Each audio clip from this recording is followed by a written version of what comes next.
Como identificar uma seta, um ataque espiritual na mente? Você sabe responder? Pois bem, esta foi uma pergunta feita em nosso site batalhaespirituallibertação.com e eu quero aqui, justamente com você, responder essa pergunta. Mas antes da gente poder aqui estar refletindo nela, eu quero fazer um convite muito especial para não se esquecer, cada um seja inscrito, e se inscrever aqui no nosso canal Batalha Espiritual na Mente, Instrução e Oração para Vencer. E também toque no sininho da notificação, para todas as vezes que a gente colocar um novo vídeo no ar, vai o YouTube notificar a você que está no ar, e assim você pode acompanhar nossos vídeos aqui, que é de suma relevância para a sua vida espiritual. Vamos lá. Então, como você pode identificar um ataque espiritual na sua mente? Pois bem, já falei aqui, repito várias vezes, que não podemos resumir simplesmente o ataque espiritual em nossas vidas baseado simplesmente em possessão e opressão demoníaca. São sintomas muito próximos, como a possessão, pessoas sentem arrepios, fica uma sensação estranha, outros com opressão, sente sombras, vê sombra ao redor, tem imaginação, sente pavor, uma série de coisas relacionadas a questões físicas. Realmente isso acontece dentro do contexto de possessão e opressão. E a pessoa associa o ataque espiritual simplesmente a esses sintomas relacionados à opressão e possessão, sendo que batalha espiritual não se resume simplesmente a esses dois níveis aí, esses dois campos, mas também tem um campo que eu chamo campo indireto, que é o campo da tentação e obsessão. Eu digo que são os campos mais atacados, onde mais ataca as pessoas para atingir a mente delas. Por isso que há tantos líderes, tantas pessoas caindo gravemente em pecado, caindo realmente em vidas promíscuas, em vidas que aparentemente não tem mais volta, e entram no fundo do poço porque caíram em tentação, cederam à vontade da sua própria natureza caída, e foram ludibriados em suas próprias mentes. Então, seja, como fala assim, ataque espiritual na mente, não se refere simplesmente a sentir alguma coisa atacando o seu físico, mas relata-se simplesmente, está restrito aí a um ataque na mente. E uma das armas que o inimigo mais usa para atacar nossa mente, para levar a gente a afastar de Jesus, cair realmente e afundar de vez, se afastando de Cristo, chama-se a mentira. Ou seja, ele vai tentar colocar dúvida em você, em mim, relacionada à pessoa de Jesus. Já não está preocupado em mostrar a você, fazer se mentir de que a igreja é verdadeira, se que é falsa, se o pastor que é bom, se que é ruim, se a Bíblia que é boa, outra Bíblia é ruim. Ele não está preocupado com isso não, porque isso não vai levar a lugar algum.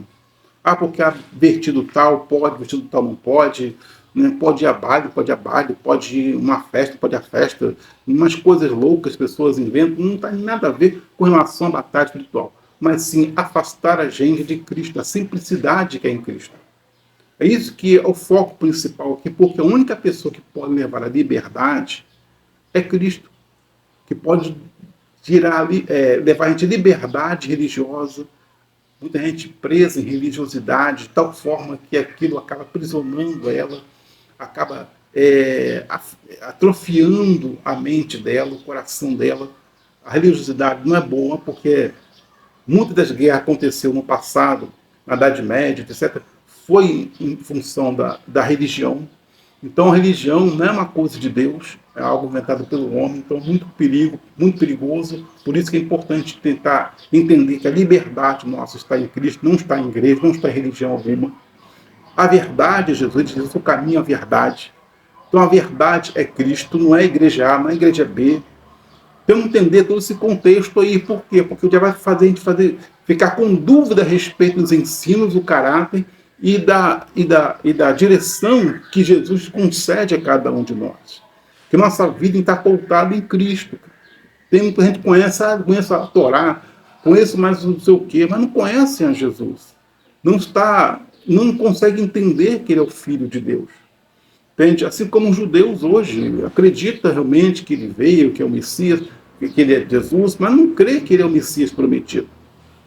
outras religiões que pregam que Deus, Jeová existe, que Yahvé existe, mas não crê que Jesus é o Deus encarnado que habitou entre nós.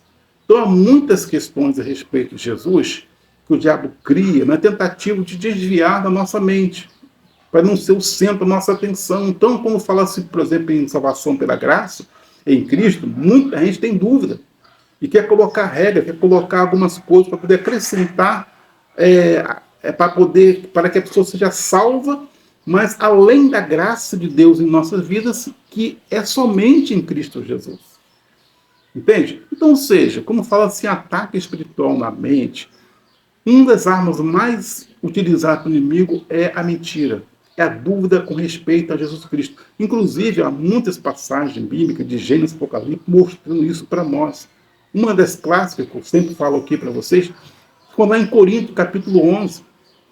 Lá em Corinto 11, por exemplo, deixa eu ler aqui para você rapidinho esse versículo, que ele fala assim, olha, mas receio que assim como a serpente enganou a Eva com a sua astúcia, assim também seja corrompida a vossa mente e se aparta a simplicidade e pureza devidas a Cristo, diz Paulo aos Coríntios. Ou seja, cuidado, porque assim como ele conseguiu ludibriar a mente de Eva, lembra lá no Éden, que Deus fez a árvore do conhecimento do bem e do mal, do conhecimento do bem, a árvore da vida, mas do bem e do mal, o inimigo que plantou aquela árvore no Éden, para poder ludibriar a mente de Eva, conseguiu fazer Eva acreditar de que a árvore da vida não era suficiente para ela, que ela precisava conhecer o bem e o mal também. Então, ou seja, ele fez uma árvore, imitou ali uma árvore, conforme aquela árvore da vida, uma árvore muito bela, muito chamativa, ao ponto de encher os olhos de Eva, de ela ficar cobiçando aquilo o tempo todo, ao ponto de comer aquele fruto. Então é isso que ele tenta fazer, é imitar, para poder tirar Jesus de foco. Por isso que Paulo diz que transformar pela renovação que há na mente de vocês em Cristo Jesus. Tanto lá em Romanos capítulo 12, vai mostrar para nós ali um contexto a respeito disso. Não vos conformeis com este século, mas transformar pela renovação que há na mente de vocês. É cá com um contexto de culto ali, que ele vai falar logo depois a respeito dos dons espirituais, que não podemos viver no individualismo, mas todos focados em Cristo. Ou seja, quer mostrar para nós a importância de ter uma mente renovada em Jesus. Entende? Então não importa se você conhece o Velho Testamento, o Novo, de cabeça, de cabo a rabo, não importa isso. O que importa é você conseguir interpretar isso em Cristo Jesus. Entender o porquê das leis do Antigo Testamento, entender porque o sacrifício, tudo apontando para Jesus. E Hebreus fala muito bem a respeito das interpretações que devemos ter dessas leis outrora, em relação à pessoa de Jesus. Então, ou seja, o que o diabo quer é confundir a gente, é tirar Jesus de cena, a simplicidade da graça de Deus em nós, através de Cristo Jesus. Por isso que há muitas pessoas hoje com culpa, depressiva, não conseguem se perdoar, não conseguem perdoar o seu próprio, não conseguem perdoar a si mesmo, não conseguem olhar para a vida com perspectiva, porque fica remoendo o seu passado. Por que isso, pastor? Porque não consegue entender a graça em Cristo Jesus através da sua morte, da cruz do Calvário, que expôs a praça pública, todo o principado e potestade, que os levou à derrota. Não consegue entender, o diabo desde o princípio tentou tirar o Messias de cena, tentou tirar Jesus da cruz. Não consegue entender que essa graça de Deus em Cristo Jesus para conosco é suficiente para nos fazer mais do que vencedores nele. Não consegue entender, como diz Paulo lá, também a carta aos Efésios. Olha, revestindo de toda a armadura de Deus para poder ficar firme contra esse lado do diabo. Revestido da verdade de Jesus, o caminho, a verdade e a vida. Então, seja, pessoas estão tentando criar teologia, tentando criar algumas regras para combater a batalha espiritual, mapear, ou coisa assim, mas não estão entendendo que a simplicidade dessa vitória consiste em Jesus. Como identificar, então, uma batalha, um ataque espiritual na mente? Olhando para Jesus. Então, seja, quando alguém diz, porque a igreja A é boa, essa aqui não é, essa aqui é de Deus, essa aqui é do diabo. Cara, comece a entender como que Jesus se posicionaria diante disso. Olhando para a igreja, ou olhando as pessoas com amor, independentemente das suas religiões. do seu rito, das suas práticas. E várias outras perguntas podem ser feitas com base em Jesus Cristo, olhando para a circunstância da vida. Você entende? Para muitos, porque chegar perto de uma prostituta é pecado, isso causa escândalo. Mas com a atitude de Jesus, encarnado entre nós, se estivesse hoje, chegaria ou não chegaria? Começaria ou não começaria? Você entende? Quando se entende a graça, quando se entende o amor, o perdão, nosso comportamento, nossa vida muda, porque é uma renovação da mente em Cristo Jesus. Então, meu amigo, quer se cuidar contra os ataques espirituais na sua mente, comece a olhar para Jesus. Comece a estudar os ensinamentos. Comece a sugar mais dele. Desde que o Espírito Santo molde o seu coração, a sua mente em Cristo Jesus. Independentemente de qualquer tipo de religião ou ensino religioso.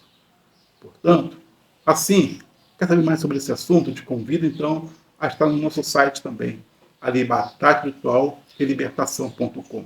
Lá, muitos mais detalhes, muito mais coisas a respeito desse assunto aqui, com relação ao ataque espiritual na mente. Bom, que Deus te abençoe, que você seja cheio do Espírito Santo, de Cristo no seu coração, na sua mente, hoje e sempre. Graça e paz. Até o próximo vídeo. Em nome do Senhor Jesus.